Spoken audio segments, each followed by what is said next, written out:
როგორი კრიზისია სამყაროში, რომ ადამიანი მეკითხება, ბოროტით განიდევნებაო? და რა თქმა უნდა, მე იმ ადამიანის მესმის, ნებისმიერი კითხვა, რომლითაც ადამიანი მოდის, მე არ მაქვს არანაირი განსჯა. ანუ აიმე ეს რატო თქვა, თუ ღმერთთან მკრეხელობს, პირდაპირ ვამთავრებს საუბარს, არც უხსნი რამეს. მაგრამ როცა ადამიანი ესეთ კითხვებს მისვამს, მე მისი მესმის. რატომ ფიქრობს ესე? რადგან გარემო მესასწავლა. და ნახეთ, კითხვა, ბოროტით განიდევნება? ჭუჭყით ირეცხება? ვერა, ხო? რატომ? იმიტომ რომ ორივე ჭუჭყია. ჭუჭყს რომ ჭუჭყს უმატებ, ორჯერ მეტი ჭუჭყი გაქვს. იმდენად ფუნდამენტურად ჩადეს ადამიანში, რომ ბოროტით უნდა უპასუხო. მაგალითად ვიღაცამ გიკბინა, შენს უნდა უკბინო, ცუდი გაგიკეთა, შენს უნდა გაუკეთო ცუდი, იმდენად ჩადეს ყველაფერში ეს მდგომარეობა, რომ ადამიანი კითხვას სვამს, ბოროტით განიდევნებაო? და გასაგებია ხა ის რატომ შეაჩვიეს ადამიანს, იმიტომ რომ ბნელს უნდა ადამიანებმა ერთმანეთი ჭამოს, რომ ამით ენერგიები მიიღონ. და ადამიანს ბუნებრივად გაუჩნდა ეს კითხვა რეალურად. ვიღაცას გაეცინებოდა, ვიღაცას ცუდი რეაქცია ექნებოდა. მე კიდევ ისეთი რეაქცია მაქვს, როგორიც უნდა მქონდეს, ნეიტრალურ. რატომ? იმიტომ რომ გაიხედა ტელევიზორი ჩართო, ჭმაღეჭვა მიდის. გამოვიდა სულიერ ადამიანებს შეხედა, ჭმაღეჭვა მიდის. მოძღვარ შეხედა, იღრინება, სულიერ ვიღაცა შეხედა, ეჩხუბება, ლაივებშია, ერთმანეთს ხოც, ანუ ყველგან დაინახა, რომ ბოროტით ნეიტრალდება ვითომ ბრჭყალებში. ყველგან ეს მაგალითი ნახა. სულიერებაში განსაკუთრებით. და ადამიანს უჩნდება ბუნებრივი კითხვა. ბოროტით ნეიტრალდება? რადგან ეს კოშმარი მაგალითები მიეცით ადამიანს. და მე მაგით რომ მოვა შენთან, უბრაზდები. შენ ხარ მაგის წყარო, ის რომ ისე ფიქრობს. შენაჩვენე ეს მაგალითები. ყველა და ყველაფერი ერთმანეთში ჩხუბში არიან. რელიგიაშიც კი, ვითომ სულიერებაშიც კი, იმდენად ვერ დაინახა ადამიანმა თქვენი სახით მაგალითები და იმდენად ცუდი მაგალითები დაინახა, რომ ადამიანი ფიქრობს, ბოროტით უნდა გაანეიტრალო. ალბათ თქვენც გაგეცინათ ამაზე, ხო? რა სულელი ყოფილა, ეს როგორ თქვა, ესი არ არის. თქვენი 90%, ხო, შენ, ყველანი თქვენ, სწორედ ამ პროგრამით მოქმედებთ. უბრალოდ ამას არ აღიარებთ. მათ შორის მეც, რაღაც პროცენტულობით ალბათ. არ ვიცი თუ სადმე გამეპარავ, აკვირდები გამწარებული შიგნით რამე არ გამეპაროს. მაგრამ ყველაში დევს ეს პროგრამა, რომ ბოროტით უპასუხო. გითხრა ცუდი სიტყვა, შენც უთხარი ცუდი სიტყვა. ანუ შენც იგივე პროგრამით ხარ, რაც ეს ადამიანი. უბრალოდ ამ ადამიანმა გადაწყვიტა ღიად დასვას კითხვა. ბოლო რა ვქნა? ტკივილით უპასუხო, ამას ამით უპასუხო, იმას იმით უპასუხო. ამიტომ ეხლა რომ გეცინებოდა იმ ადამიანზე რაღაც კუთხით გულში და რა სისულელე თქვა, შენ მაგ მდგომარეობაში ხარ. უბრალოდ ამ ადამიანისგან განსხვავებით, შენ თავთან არ აღიარებ ამას. და თუ შენ ამ მდგომარეობაში არ ხარ, მაშინ ვიღაცა რომ მოდის და ბოროტს გიკეთებს, გეუბნება, ჩხუბით არ უნდა პასუხობდე. ამასე თუ არ მუშაობ, შენც ამ პროგრამით ხარ. უბრალოდ არ აღიარებ. და მან აღიარა ეს და ბოლო დასვა ღიად კითხვა. აღიარეთ თქვენც, რომ თქვენ სამრწმენით ხართ. უბრალოდ ამას ვერაცნობიერებთ. რადგან თუ შენ ბოროტებით მოქმედებ, იმან ცუდი გაგიკეთა, შენ გინდა გაუკეთო ცუდი. არც ეზე გზებს, როგორ შეიკავო თავი ამ ცუდისგან. შენც ამ პროგრამით ხარ. გესმის? შენშიც ეს პროგრამა დევს და ამ პროგრამაზე უნდა იმუშაო. ბოროტით ვერ ამოძირკვავ. ჭუჭყს ვერ გაწმენთ. ვიღაცა რომ მოდის და ცუდს გიკეთებს და ცდილობს გამოგიყვანოს მწყობრიდან და შენც მწყობრიდან გამოსული მდგომარეობიდან ცდილობ ისიც გამოიყვანო მწყობრიდან. რანაირად შენ ფიქრობ, რომ ამ პროგრამით არ ცხოვრობ. ბოროტით იძირკვება თურმე. შენც ამ პროგრამით ცხოვრობ. უბრალოდ არ აღიარებ ამას იმ ადამიანისგან განსხვავებით, რომელმაც ბოლო კითხვა დასვა, რა ვქნაო.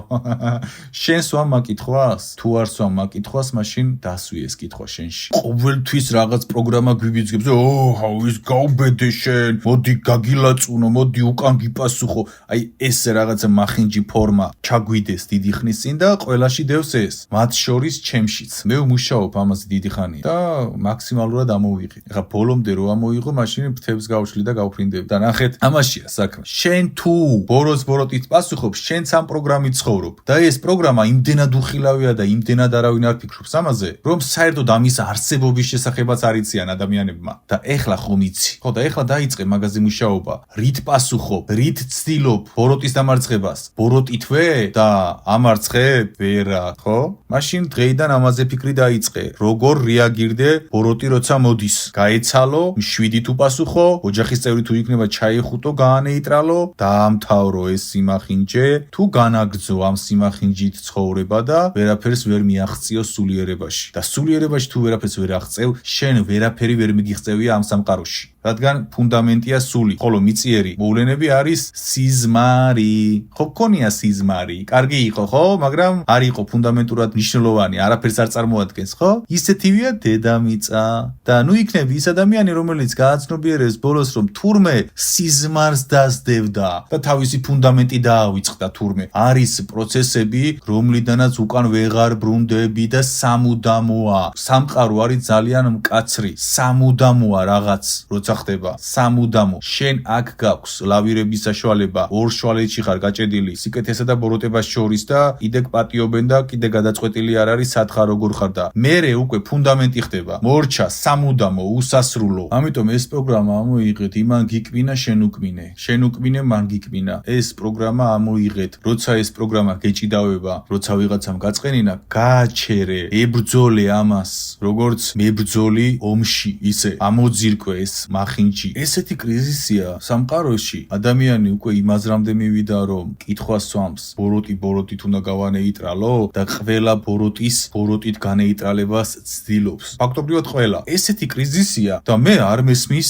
ჩვენი რელიგიის წარმომადგენლები რას აკეთებენ საერთოდ. რას აკეთებთ ამისთვის? იმისთვის, რომ ამ ხალხში ბნელის ეს დამალული სიმახინჯეები წარადგინოთ ადამიანებისთვის. აი რას აკეთებთ ამისთვის? მე ვფიქრობ არაფერს. ვერაფერს. მასე რომ არ იყოს, შენი მრევლი და ქრისტიანი მაგ კითხვას არ დამისვამდა. და იმ ქრისტიანმა ეს კითხვა იმიტომ დამისვა, რომ ეს დაინახა შენში, ყველაში. გაანათლეთ ეს ხალხი. დაანებეთ ამ ბიბლიას თავი. ბიბლია არის მათემატიკური ფორმულა და ამ ადამიანებმა არ იციან ამ ფორმულების წაკითხვა. ანუ მათემატიკის ფუნდამენტი არ იცის, რომ ბიბლია განახორციელოს თავის თავში. და თქვენ რატომ აკეთებთ ამას? ფორმულებით რატომ ელაპარაკებით ადამიანებს? ბიბლია არის ფორმულები. ბიბლიას შენ ვერ გაიგებ, საერთოდ ვერ გაიგებ. შენ თუ მათემატიკა არ ისწავლე ჯერ, ანუ სამყაროს მექანიკა თუ არ ისწავლე. და გამთრიანებაში მე ამას ვასწავლი, სამყაროს მექანიკას ვასწავლი, რომ ბიბლიას რომ წაიკითხავს, ერთ-ერთში გაიგოს ყველაფერი. და თქვენ ამას რატომ არ აკეთებთ, იცით? იმიტომ რომ ძალაუფლება აღარ გექნებათ ხელში. ეს არის ამის პასუხი.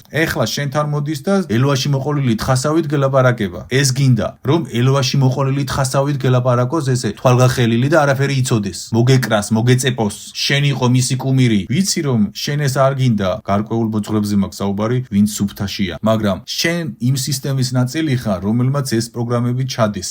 აუხსენით ადამიანებს გლეხურ ენაზე. ხო კარგად იცით ყველაფერი. გლეხურ ენაზე გააგებინეთ ადამიანს 2x2 4. ბიბლია არ ესმის მართლმადიდებლების 98%-ს. ნებისმიერი შენი მრევლი მომიყვანე. თუმცა შეიძლება შენც არ იცოდე ბიბლია, მაგრამ ჩემზე ზეპირად იცოდე ბიბლია. არ იცის ხალხი, ვერ ხვდება ღმერთს, ხალხი მწერს, გიორგიო, შენი ნაშრომების მოსმენა რომ დავიწყეო, ლოცვა დავიწყეო, ბევრი მწერს. რატომ მეუბნება ეს ადამიანი ეს რაღაცას? იმიტომ რომ გამთლიანების ცოდნების მოსმენის შემდეგ მიხვდა ღმერთი როგორია. აქამდე ღმერთი ეგონა რაღაც კატასტროფა, რადგან შენი ფორმულების მოსმენა ზოგიერთ ჭკვიან ადამიანს არ უნდა. ზეპირსიტყვიერი ფუნდამენტი უნდა გაიგოს და თუ ფუნდამენტს ვერ იგებს, არ უნდა ღმერთიც საერთოდ. და გლეხურ ენაზე რომ ავხსენი, ადამიანები ღმერთისკენ მობრუნდნენ, ნამდვილს მიხვდნენ, ღმერთს მიხვდნენ და შენთან ღმერთს ვერ ხვდება, იმიტომ რომ ფორმულებით ელაპარაკები ბიბლიის სახით. ნახე, ადამიანმა რომელმაც მათემატიკა არ იცის საერთოდ, ფორმულები რომ წავაკითხო და რომ უთხრა, აბა, გაიგე? და რომ გითხრას გავიგე და რომ წაიკითხოს ეს ფორმულა სიტყვიერად, მაგრამ შიგნით რა ხდება, რომ ვერ ხვდებოდეს. და ნახე, ზოგიერთი მაღალი სულის ადამიანი არ თანხდება ამ ზეპირსიტყვიერ ფანატიზმს, რომ მე თუ ფორმულის წაკითხვა არ ვიცი და უბრალოდ გაჟღერება ვიცი, არ მინდა მე ეს და არ უნდა. ანუ თქვენი ამ შეფარული კოდებით ლაპარაკებით ძლიერ სულებს კარგავთ და ათეისტებად გარდაიქმნებიან ეს სულები, იმიტომ რომ არ უნდა იმ სულს მათემატიკური განტოლება იმეოროს ზეპირად, რომლის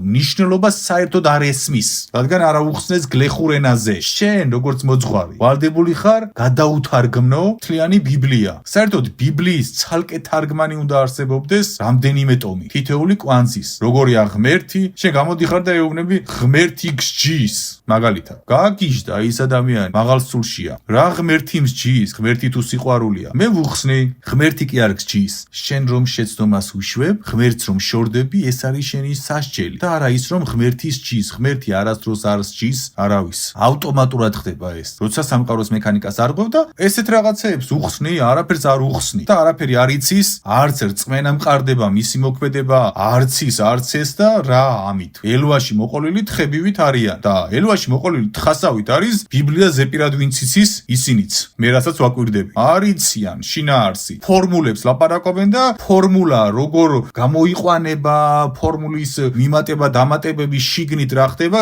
არაფერი არ იციან. სამყაროს მექანიკა არ იციან, ღმერთის ჭეშმარიტი სახე არ იციან, არაფერი არ იციან. ფორმულებით ლაპარაკობენ. აი, ორი ადამიანი ფორმულებით რომ ლაპარაკობდეს და არც ერთი ფორმულის ნიშნულობა გაშიფრვა რო არ იცოდეს. ეს ხო სიგიჟეა და ეს ხდება ჩვენს თავს და ეს უნდა გამოსწორდეს. გააგებინეთ ხალხს გლეხურ ენაზე, რა ხდება. თქვენი ფუნქცია ეს არის ბიბლია დაიწერა მოძღვრებისთვის, რომ მოძღვრებმა გადაუთარგმნონ შეკვეცილი კოლოსალური ყველა ინფორმაცია ადამიანებს. და თქვენ ამას არ აკეთებთ, ბიბლიით ელაპარაკებით. და რამდენი გელაპარაკება ბიბლიის ციტატებით, მარტო არაფერს რომ არ გიხსნის. ან თუნდაც ესე შევა და სასაცილოები ხართ რა. აი მომიტევეთ, მაგრამ სასაცილო კლოუნები ხართ და რატომ? მოძღვრებზე კი არ ვლაპარაკობ. აი, სულიერ ვითო მოღვაწეებზე. ეკითხება რაღაც აზრს ადამიანი და შედის და ციტატით პასუხობს. ღმერთს კი არ ელაპარაკება გულში. ციტატებს ნახულობს. ანუ ციტატით პასუხობს. ციტატებით ლაპარაკობს. ფორმულებით ლაპარაკობ, რომლის ფუნდამენტური გაცნობიერება არ გაქვს და არც ეძებ ამას. არც ეძებ. აი ეს სიგიჟე გჭირს და ეს უნდა გამოვასწოროთ. და ადამიანი ვერ იგებს საბოლოოდ ფუნდამენტს, სიყვარულს. აი ადამიანების 98%-ისთვის სიყვარული იცი როგორი რაღაც არის, მოქცლია ერთი. აი ჩემთვისაც ესე იყო. ყოველთვის ღირსეულად ვცხოვრობდი და მე არ მახსოვს რომ ბოროტულად მოქცეულიყავი. ეხლა შეცდომები პატარ-პატარა ყველას აქვს. მოკლედ ღირსეულად ვიცხოვრე, მაგრამ ის სიყვარული, რომელზეც მე ვლაპარაკობ, გაცნობიერება რაც მივიღე, ვერასოდეს ვერ მოდიოდა ჩემში, ისევე როგორც ვერასოდეს ვერ მოდის თქვენში, სანამ არ გაიღვიძებთ. თქვენთვის არის სიყვარული, ვიცი რომ კაია ძმაო, მაგრამ ეხლა კაი რა ეხლა გავიგე რომ კაია. ამ დონეზე ადამიანში ეს არ ესმის შიგნით, ვერ იგებს. ფორმულები აქვს ნასწავლი და მე ვეუბნები სიყვარული კარგია თქო და ვერ იგებს, იმიტომ რომ როგორ რაღაცას ვეუბნები, იცი მე მისთვის? აი, ზუსტად მათემატიკური ფორმულა, განტოლებაც რომ არ იცის და გამრავლებაც რომ არ იცის და საერთოდ ციფრი რას ნიშნავს, ანუ არ იცის საერთოდ. მას რომ მეუბნები, ეს განტოლება, ნუ სიყვარულზე ველაპარაკები თქვა ღმერთზე. ეს განტოლება, ესეთი და ესეთი 1000 ჯერ უთხრეს, რომ ეს განტოლება კაია, მაგრამ რატოა კაი შიგნით გაცნობიერება არა აქვს, ანუ არ იცის ის განტოლება რას ნიშნავს საერთოდ, როგორ გამოიყვანოს, როგორ იყვანება ეს განტოლება, ეს ციფრი რას ნიშნავს, ეს ორი ხაზი როა ტოლს ნიშნავს, გამოკლებას, დამატებას, არ იცის. ზეპირად იცის ფორმულები, ქრისტეს სიტყვები, ის ყველაფერი. და რატომ ქენით ეს? ესეთ უმეცრებაში ადამიანები რატომ ჩასვით? რატომ ადამიანებს გლეხურ ენაზე არ გადმოუშიფრეთ ბიბლია? რატომ არ გააკეთეთ ეს? ძალაუფლება რატომ მოიქუჩეჩეთ თქვენს ხელში? ხო, ხალხო, ნახეთ, ეხლა მე შემიძლია არ გასწავლოთ სამყაროს მექანიკა და გასწავლით ფორმულებით. ისე მოგეწონებათ, უცებ ექნება მილიონობით ნახვა. ისე ლამაზად დაგელაპარაკები. მე მომეწეპებით. სულ პრობლემაში იქნები. ვერ მოაგვარებ ვერც ჯანმრთელობის პრობლემას, ვერც სულიერ პრობლემას, ვერაფერს ვერ მოაგვარებ. რატომ? იმიტომ რომ მე შენ მოგცემ ფორმულას, რომლის წაკითხვას ვერ შეძლებ, რომლის გაშიფრვას ვერ შეძლებ და უბრალოდ გეგონება რომ რაღაც იცი. და გამთლიანებაში გასწავლი გამრავლების ტაბულას, დამატებას, გამოკლებას, ფორმულის ამოხსნას გასწავლი, რომ შემდეგ ეს ფორმულები შენთვის იყოს ფორმულა კი არა, ფუნდამენტურად გაცნობიერებული როგორც მცოდნე, რომელიც უკვე თავისით ქმნის ახალ ფორმულებს და გამოყავს ღვთიური ფორმულები. მე თქვენ 1 საათიან ვიდეოებს და დეტალებში იმიტომ გიხსნით, რომ გასწავლით ამ ფორმულების გაგებას და ესენი არ გასწავლიან ამას. რატომ აკეთებთ ამას? რატომ არავის არ ასწავლით ფუნდამენტს? ერთმანეთსაც კი არ ასწავლით ამ ფუნდამენტს. იმიტომ რომ არავინ არ გადაწყვიტა აი ეს ექნა, რასაც ამ ნაშრომში ვლაპარაკობ. არც თქვენ ფუნდამენტს არ ხსნით. წარმოიდგინე, ბერად მიდის მოძღვარი და მერე აცნობიერებს ღმერთს ფუნდამენტს, როცა ფუნდამენტს უნდა აცნობიერებდეს პირველივე სასულიერო სწავლებისას.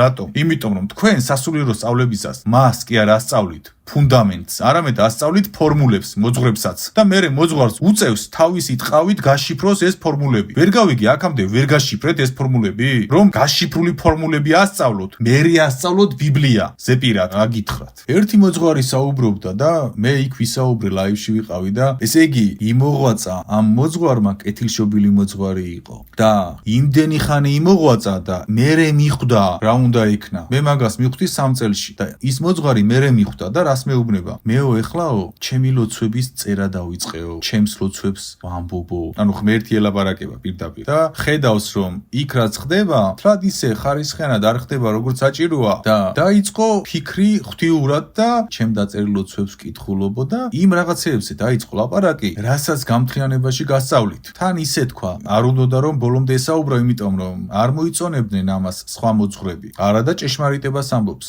იცით რამდენია ესეთი ჭეშმარიტი მოძღვარი? რომელ ერთ საპატრიარქოს მგელ მოძღვარს, ვითომ მოძღვარს სურს ეხლა ესეთი კეთილშობილი მოძღვრები რომ გამრავლდეს. არავის იქ საბუდეში, საპატრიარქოს ბუდეში არავის არ სურს ეს. ასეთ მოძღვარს მოხსნიან და პედოფილიაში რომ არის დამნაშავე, არა ეტყვის გადაიყვანეს, შეიშალა რაღაცა. საერთოდ ისიც კი გააუქმეს, მოძღვრის გასამართლების მექანიზმის გააუქმეს. ამ მდგომარეობაში ვართ. ეხლა ალბათ ვიღაც იფიქრებს რომ აუ ეს რა რელიგიებზე აცრილია. რელიგიაზე აცრილი ვარ კი არა, ჩვენ რელიგიაში არის უდიდესი ძალა, 100,000 ქართველი, ჩვენს რელიგიაში, მართლმადიდებლობაში უდიდესი ღვთიური ძალაა ჩადებული. არ უნდა მოშორდეთ მართლმადიდებლობას. მე გიხსნით პრობლემა რაშია და ვიღაც ეხლა იტყვის, არ განსაჯო, რა სათფცალია განსასჯელად, ხალხო. ჯერ მასეთ იდიოტობას არ გავაკეთებ. არავის არ ვსჯი, მე განსჯა არ მაქვს. მაგრამ პრობლემა იცი რაშია? დედამიწაზე რომ ხარ და საერთოდ რომ არ განიხილავ შენს შეცდომებს რელიგიაში. და ვინ დაწერა ეს რელიგიური კანონები? მოძღვრებმა ისევ, ხო? და ვერ გავიგე, არ უნდა გადახედოთ საკუთარი სიმახინჯის ფრაგმენტებს, რომ ის ამოიღოთ.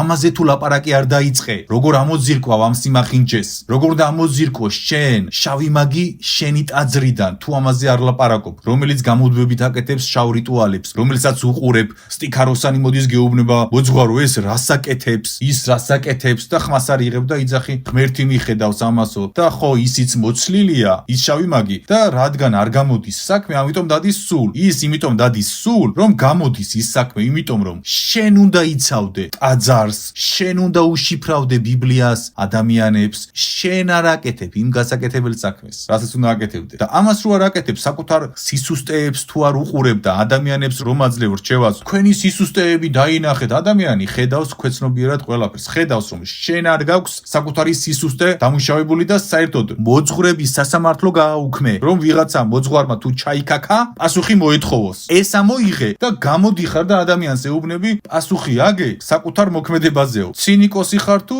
გვეხუმრებით, ვერ გავიგე. საკუთარ პრობლემებზე უნდა ისაუბრო რელიგიაშიც კი, რადგან რელიგია ღმერთი არ არის. შენ დაწერე ის კანონები, გადააკეთე ნათქვამი, გადმოაკეთე, ვიღაც შავი მაგი შევიდა აგენტად, გახდა დეკანოზი, გახდა რაღაც და გადაგიკეთა და არც განიხილავ ამას. და მოხვედი აქამდე რომ შავი მაგი პირწმინდად გიბილწავს ტაძარში მდგომარეობას და ადამიანებს აზიანებს და ხმას არ იღებ. აქამდე მიხვედი. ტაბურეტკები დაძდევ, გეებს და შავი მაგები ყოველწლიურად 100-ობით და 1000-ობით ადამიანს კლავს, ანადგურებს, ცოცხლად ალპობს და ხმას არ იღებ. აქამდე მიგიყვანათ იმ მდგომარეობამ, რომ საკუთარ პრობლემებს არ განიხილავ, სხვას ეუბნები, განიხილე შენი სისუსტეო და შენ სისუსტეს არ განიხილავ. თავად არ ხარ მაგალითი და ამიტომ მეუბნება ის ადამიანი, რომ შენს ნაშრომებს რომ მოусმინეო, ლოცვა დავიწყეო. ჩემს ნაშრომებზე კი არ უნდა დაიწყოს ლოცვა, შენს ქადაგებაზე უნდა დაიწყოს ლოცვა. გადმოცვა, იმიტომ რომ პირველ წყარო მაგალითი უნდა იყო და პირველ წყარო მაგალითი რომ იყო, რასაც ეუბნები, იმას უნდა აკეთებდე. თუ ეუბნები, რომ შენ უნდა აგო შენს თავზე პასუხი, შენ როგორც მოძღვარს, არ უნდა გქონდეს გაუქმებული სასამართლო, რომ შიგნით გაგასამართლონ, როგორც საჭიროა საჯარო იქნება ეს თუ როგორც საჭიროა. ანუ შენ თავად მოიხსენი სასამართლო შენს თავზე და სხვას ეუბნები პასუხი აგე მოქმედებაზეო. ადამიანი ამას ხედავს და ყველა იმ სიმახინჯეს ხედავს და აღარ ილოცება შენს გამო, შენი ამ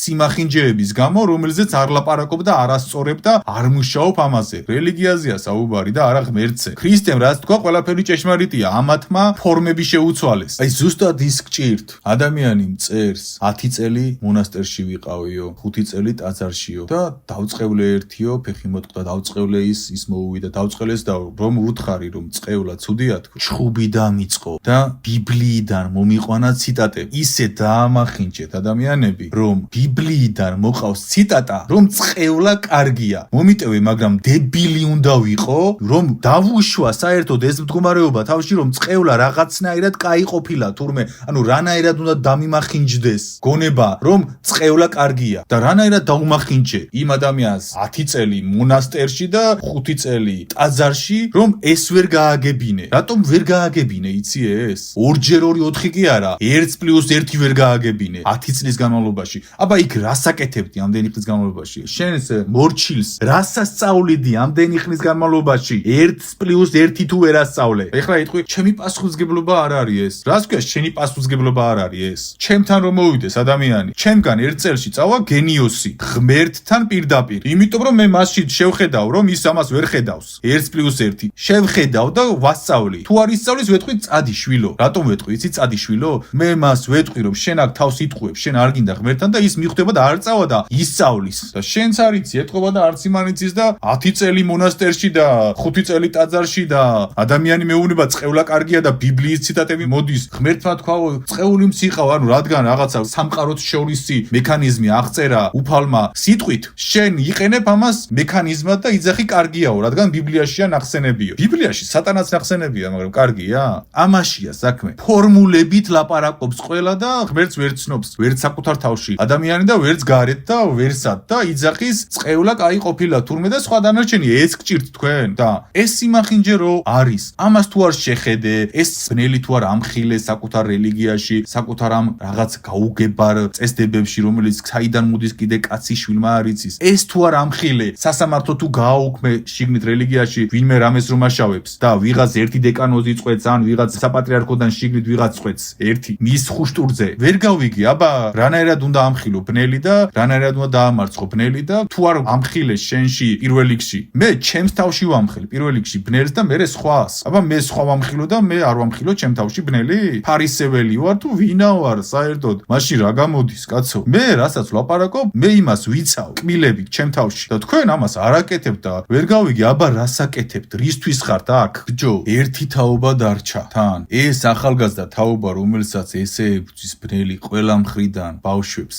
რას აჩვენებ? ფორმულებს აჩვენებ და ფიქრობ, რომ ღმერთთან უნდა იყოს. არ იქნება ის ახალგაზრდა ღმერთთან. ის ახალგაზრდა არ მიიღებს მაგ სიმახინჯეს, რომ დაიზეპიროს რაღაცა ბიბლიის ფორმულები, ვერ მიხვდეს საერთოდ რა ხდება და ბრმადიაროს. ის ამას არ დათანხმდება და თაობებს ვკარგავთ რწმენაში ღმერთთან, თან ბოლო ჟამის დროს. და შენი ვალი როა? ვერ ხვდები ეს? შენ გეკისრება ეს ვალი, როგორც რელიგიას მოძღვარს, ვინც არის წინამძღვარი, რა ვიცი მე, ვინ მოვა და რა ჭკუაზე იქნება, ხო? ახალგაზრდა თაობას ვკარგავთ, იმიტომ რომ მართალია ეს ახალგაზრდა თაობა. ამ ახალგაზრდა თაობას არ უნდა ზეპირად ისწავლოს ფორმულები, რომლის შინაარსი არ იცის და იმეოროს კლოუნივით. და მერე კლოუნივით თქვას, წყევლა კარგიაო. ის ამას ხვდება და არ აკეთებს. და უკარგავთ რწმენაში ახალგაზრდა სულებს. მალე ვერ ხვდებით, რომ ტაძრები გაცარიელდება თქვენი დამსახურებით და უფალი კარგავს ამ სულებს. შენი იმედი ქონდა და შენს გამო კარგავს ამ სულებს და ეხლა ალბათ იქნებ, უფ, მე რაშვაში ვარ. რაშვაში კი არა, პირდაპირ თავში ხარ, ზედ თავში ხარ. მაგას მერე მიხვდები. ჩემი სიტყვები გაგახსენდება. ღმერთთან რომ წარსდგები, ღმერთმა ყველა დიდხანს გაცოცხლოთ, დღეგრძელი იყავით ყველა. ჩემი ეს სიტყვები გაგახსენდება, რომ წარსდგები. ღმერთი რომ გეტყვის, შვილო, რატომ არ ქენი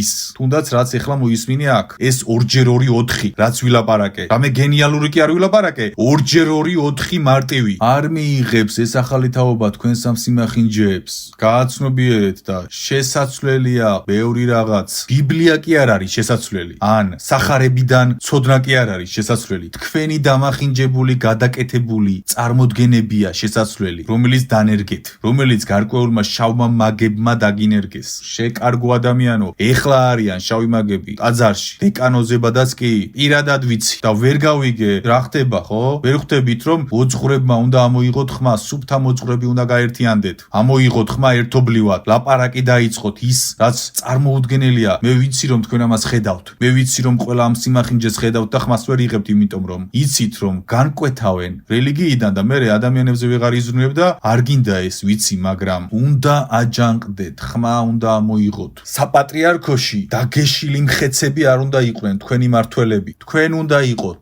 საპატრიარქოში მოძღვრები, რომლებიც სადღაც ქალაქ გარეთ არიან, მონასტერში, ან იქ არიან სუფთაში. თქვენ უნდა იყოთ იქ და ის მხეცები არიან იქ თავში. ამიტომაც ვართ ამ დღეში. ამიტომაც მეკითხება ეს ადამიანი, ბოროტებას ბოროტებით გავაჩერებო, ხო?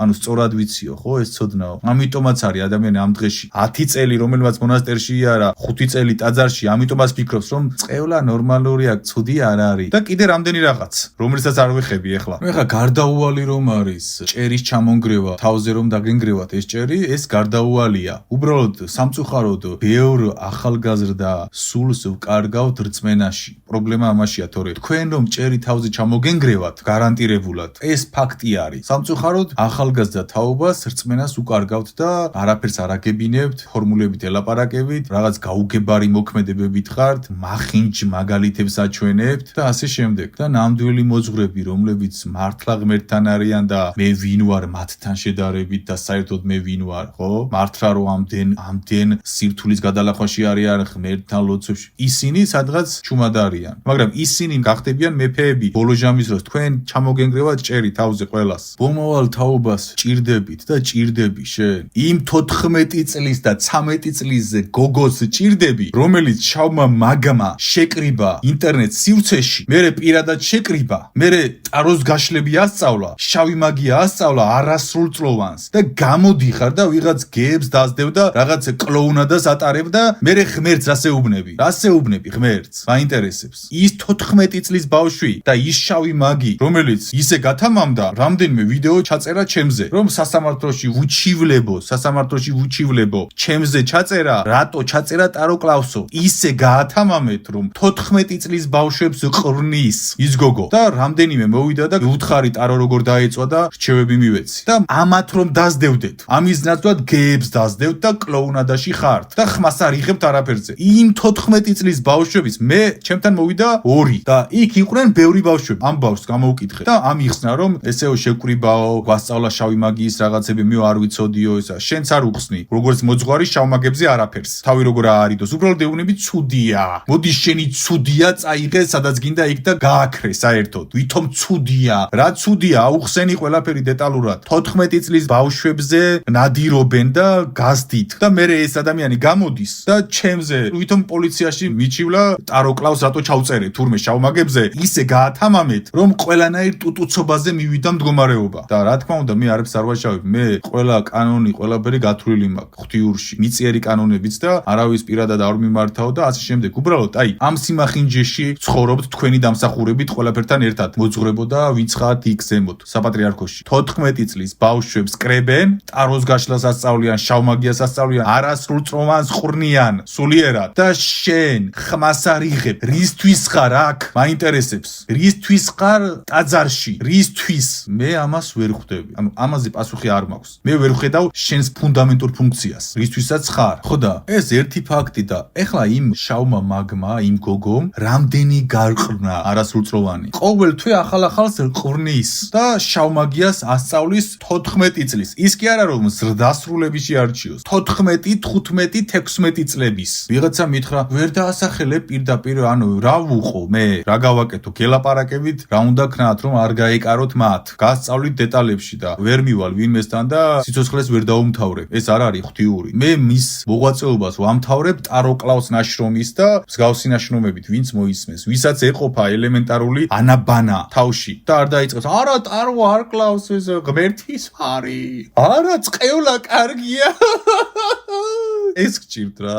დაგადებილეს, გამოგილაყეს ტვინი. ერთი რასაც ხვდები, მარტო ჩვენ უნდა უშველოთ ჩვენს თავს. მარტო შენ უშველი შენ თავს. იცოდე და ღმერთი. ღმერთი გიშველის და შენი თავი. ქვეყანას ჭირდებით. ქვეყანას ჭირდება სულიერებაში შესაბამისი ორგანიზაციები. გადამზადებული მცოდნეები, რომლებიც გადაამზადებენ მოძღვრებს, რომლებსაც ეკნებათ ეგზორციზმის კონკრეტული ლოცვები, რომლებიც იმუშავებენ შავი მაგიის მიერ დაზარალებული ადამიანების მიმართ, რომლებსაც ეცოდინებათ ეს და შენთან რომ მოდის მრევლი და გეუბნება შავი მაგია გამიკეთესო და ეხლა უკვე შენ რომ ელვაში მოყოლილი თხასავით უყურებ მას და ეუბნები არ ვიცი, აბა რა იცი და აბა რისთვის ხარ აქ? შენ თუ ადამიანებს არ უშიფრავ ბიბლიას დეტალებში, ცალკე ბიბლია თუ არ გავს გამოცემული გადაშიფრული, შენ თუ შავ მაგებს არ ებრძვი, შენ თუ 14 წლის ბავშვებს არ იცავ, შენ თუ არ იცი როგორ დაამარცხო შავი მაგის მიერ ზეგავლენის ქვეშ მყოფი ადამიანი, შენ თუ ეს ყველაფერი არ იცი, რისთვის ხარ აქ? მაინტერესებს, რას აკეთებ? რისთვის ხარ? გამოდიან და ბოლო ჟამი მოდის და გაიმაგრეთ სულები. რა სულები უნდა გაიმაგროს? არაფერს აკეთებთ ფუნდამენტურს,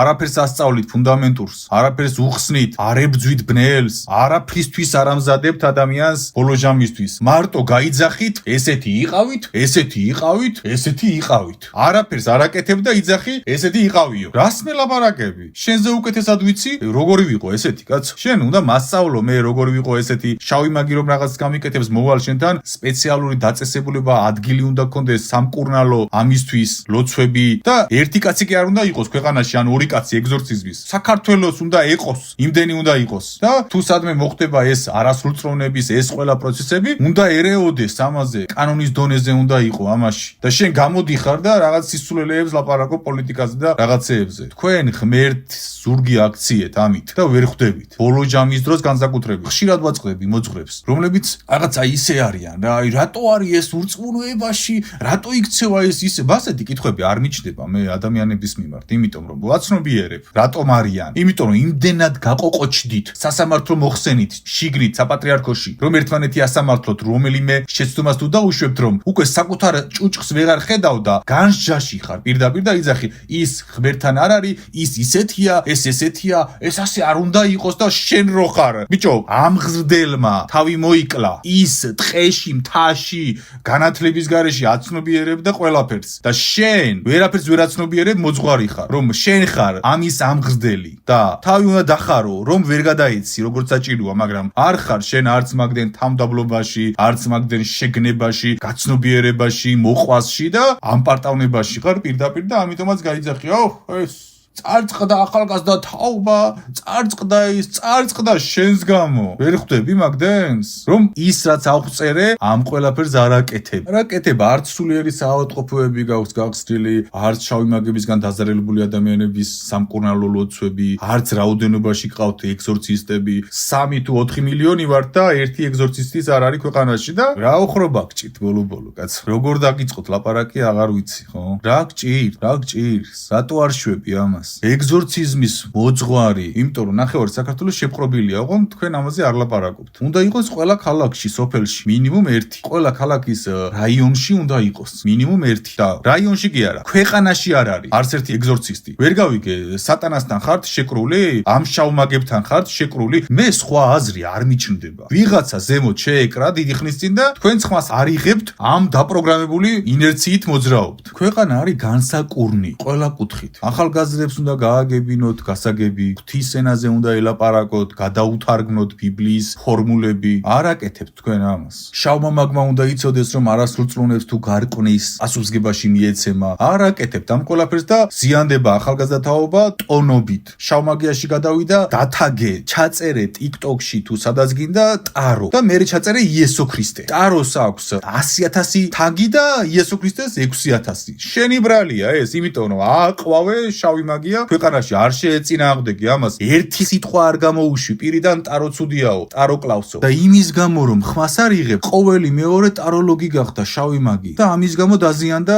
100-ობით და 100,000-ობით ადამიანი. თუ მილიონი არა, იმიტომ რომ ყოველი მეორე ამაშია და არაფერ ფუნდამენტურში თქვენ მოქმედებას არ აკეთებთ. არაფერს არ აკეთებთ რეალურად. პირდაპირ გეტყვით. ფუნდამენტურს არაფერს არ აკეთებთ. საერთოდ არაფერს არ აკეთებთ. გარდა ტაძარში ლოცვისა და ღმერთი გიყურებს და თქვენი დანახვა წარმოუდგენელ მარაზმს გავს. უფალი ამას ხედავს, რაც მე აგიხწერეთ. ეხლა დაფიქრდი, უფალი ამას რომ ხედავს, რას ფიქრობს შენზე? ეხლა ვიღაც მოძღვარი ალბათ იტყვის, რომ ღმერთი წყვეტს ყველაფერს და ღმერთის ხელშია ეს ყველაფერი. შენ ხელში აბა რატოა მოძღვრობა? ვერ გავიგე. თუ ღმერთის ხელშია და შენ თუ არ ჩაგაბარა ღმერთმა ყველა ეს ადამიანი, შენ რატო ხარ მოძღვარი? ხო? დაფიქრდი აბა, რაღაც ფუნქცია გაქვს, ხო? ესე იგი, ნეტავ რა ფუნქცია გაქვს? ის ფუნქცია გაქვს, რაც აგიხწერე და რომელსაც არ ასრულებ. და როცა ამბობ, რომ ეს შეიძლება შენ არ გეხებოდეს, შენ კი არა, ყველას გვეხება. სერიული მკვლელი ხო უნდა დაიჭირო, რომ არ გააკეთოს ეს. შავი მაგი, რომელმაც ერთი საფლავის მაგია გააკეთა, გარდაცვალა. კვერცხები დაუდო,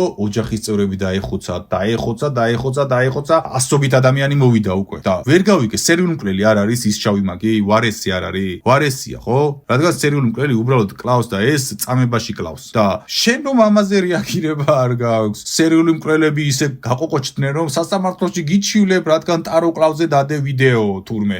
ანუ იმდენად გააყოყოჩეთ და იმდენად გაატუტუცეთ და იმდენად ხმას არ იღებთ, რომ დამახინჯდა მთლიანი მდგომარეობა და წარწყდა მდგომარეობა. და შენ ამის ფონზე გინდა რომ ჭკვიანმა ადამიანმა მოვიდეს და ილოცოს ტაძარში? ამ ყველაფრის ფონზე, რაზაც მე ვლაპარაკობ, ის ამას ქვეცნობიერად გძნობს და ამიტომ არ მოდის ტაძარში. ახალგაზრდა თაობას ვკარგავთ, ღმერთი კარგავს ახალგაზრდა თაობას და თქვენი ბრალია პირდაპირ ეს, თქვენი პირდაპირ, სატანის არა თქვენი ხმას არ იღებთ. ყველგან ვაწყდები, დამიდო ეს ჯამთელი ოჯახის წევრი გარდაიცვალა, დამიდო ის გარდაიცვალა. უკვე ისეთი სტატისტიკა არის, რომ ამის ყურება არის წარმოუდგენელი და უფალი რომ ამას უყურებს, ხომ წარმომიდგენია რა ხდება იქ თქვენი შემხედვარე. რასაც მე ვერ ვხედავ კი არა, რასაც ისინი ხედავენ 100,000-ობით ამ ყველაფერს. ვაიმე რა გელოდებათ, თქვენ ხო არ იცით? რა გელოდებათ, თქვენ არ იცით უბრალოდ. იესო ქრისტე რომა, წარმოდგენა არ გაქვთ, რა სასამართლო გელოდებათ. რადგან შენ რომ ის ანაფორა ჩაიცვი, შენ გაქვს პასუხისმგებლობები. მე არ მაცვია ეგ ანაფორა. გესმის, შენ გაცვია ეგ ანაფორა. შენ აიღე ღმერთის ხმა შენს თავზე და ღმერთის ხმას საერთოდ არ აჟღერებ, გაიგე? აქ წამოვა დარწმუნებული ვარ ნათქვამები, რომ ნუ განსჭი და არ განისჯები შენ. ამაზე თუ არ ვილაპარაკეთ, ჩვენი დაჭრილი და გარდაცვლილი დები, ძმები, ოჯახის წევრები, მეზობლები, მეგობრები, ქართველები, ამაზე თუ არ ვილაპარაკეთ, აბა რისთვის ვართ აქ? მაინტერესებს რისთვის ხარ მოძღვარო შენ აქ და რისთვის ვარ მე აქ და თქვენ ყველანი რისთვის ხართ აქ? ერთმანეთზე თუ არ ვიზრუნეთ სიმართლის თქმით და მე ამ სიმართლის განხორციელებით. ამიტომ დასვი კითხვა, რისთვის ხარ აქ? ვინ სულიერებაში ხართ? რას აკეთებთ მაშინ აქ? თუ არა იმას, რაც მე ვილაპარაკე. თქვენ თუ ბნელს არ ამხელთ, ყველა ამ სიბინძურეს თუ არ აშორებთ ადამიანებს და თუ აქ ამისგან არ იცავთ, რას ვაკეთებთ აქ? რას აკეთებ აქ? მაინტერესებს. თუ არ დაიცავი შენი და, ძმა, მეზობელი, უცხო ადამიანი, რისთვის ხარ აქ? რისთვის მოხვედი აქ? აი ამ კითხვას დაგისვამს უფალი გარანტირებულად გეუბნები. რისთვის გაგიშვი დედამიწაზე? აი ამ კითხვას დაგისვამს და პასუხი არ გექნება, გაიგე? და პასუხი რომ არ გექნება, აი მერე გაგახსენდები მე. ამიტომ დასვი კითხვა, რისთვის ხარ აქ?